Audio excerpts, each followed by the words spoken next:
నాయన ఈ సంఘటన హైదరాబాద్లో ఉన్నప్పుడు ఒక శివ టెంపుల్లో నాకు జరిగింది. ఉమ్. ఒక పూజ ఒక భక్తుడు చేసినప్పుడు పుణ్యమంతా ఆ భక్తుడికి చెందాలి. అది రూలు. ఏ పుణ్యం భగవంతుడు ఇస్తాడో ఇవ్వడో, ఇస్తే మాత్రం ఆ పుణ్యం అంతా పూజ చేసిన ఆ వ్యక్తికి చెందుతుంది. కానీ ఇక్కడ సందర్భం ఇద్దరు పూజల్లో పాల్గొన్నారు కాబట్టి పుణ్యం ఎవరిది అనేది నిర్ణయించవలసింది భగవంతుడో ఏమిటో పక్కన పెట్టండి. ఎందుకంటే వాడు చెప్పడు కదా, నీకింత పుణ్యం ఇచ్చాను.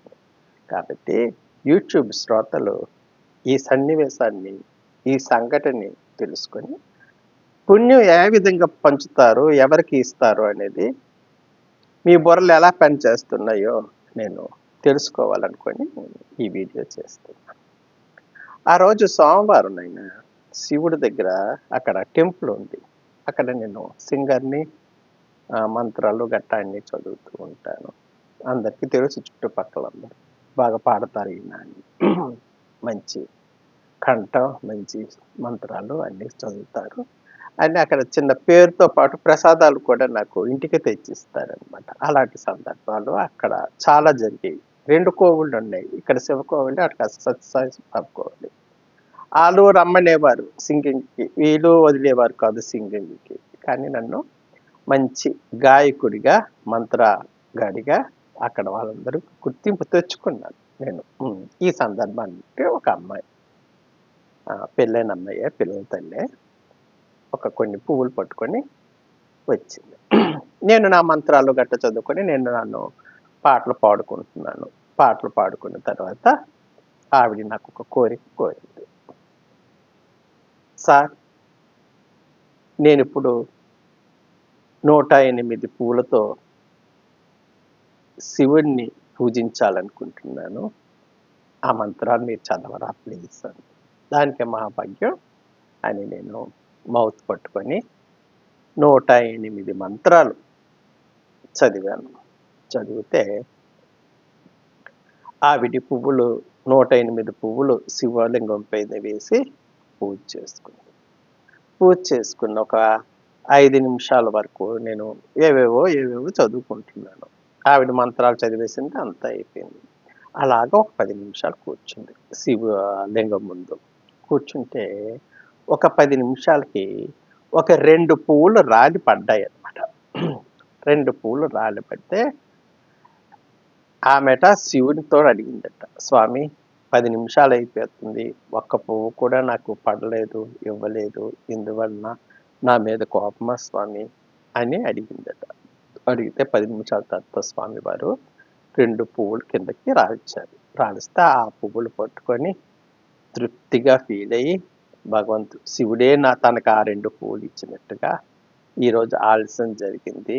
ప్రతిసారి నేను పూజ చేసినప్పుడు నాకు శివుడు పువ్వులు ఇస్తూ ఉంటాడు, చాలా సంతోషంగా ఉంటుంది అని ఆవిడ చెప్పుకొని సరదా పడుతూ అక్కడ ఉన్న పూజారి గారితో చెప్పుకొని సంతోషంగా వెళ్ళిపోయింది.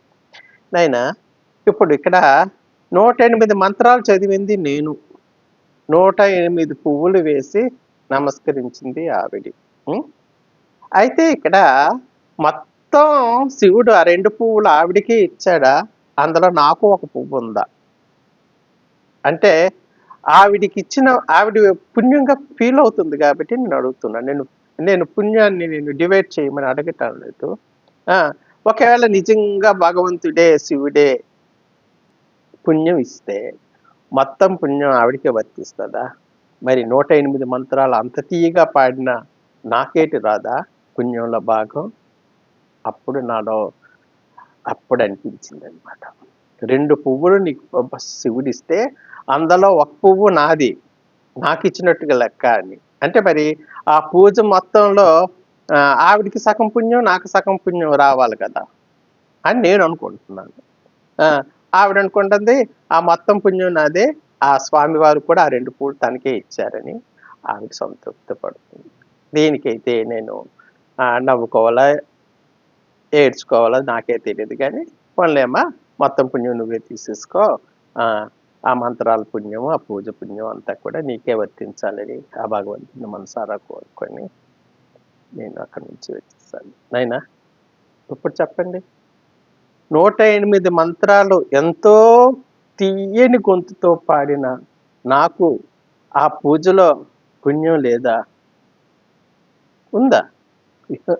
ఏమో నాకు తెలీదు. పుణ్యం అనుకుంటూ ఏది చేయకూడదు కాబట్టి నేనది ఆశించలేదు. కానీ ఆ అమ్మాయి అన్నది గాబట్టి, ఆ పుణ్యంలో కూడా నాకు భాగం ఉంటుంది అని నేను అడుగుతున్నాను. హ్మ్. అంతే కదా! 8 మంత్రాలు నేను చదివినప్పుడు 108 మంత్రాలు నేను చదివినప్పుడు 108 పువ్వులు నువ్వేసి భగవంతుడికి పూజ చేసినప్పుడు అందులో నాకు కూడా వాటా లేదా అని అడగడంలో తప్పులేదని అనుకుంటున్నాను. సరదాగా అనుకుంటున్నానే గానీ సీరియస్‌గా కాదు నాయనా. ఆ! కాబట్టి మరొక మంచి విషయంతో వస్తాను. అదేంటి తెలుసా? అమ్మవారే పులకరించిపోయే ఒక సన్నివేశాన్ని మీకు వివరించడానికి మరొక వీడియోలో వస్తాను. ఉంటానే.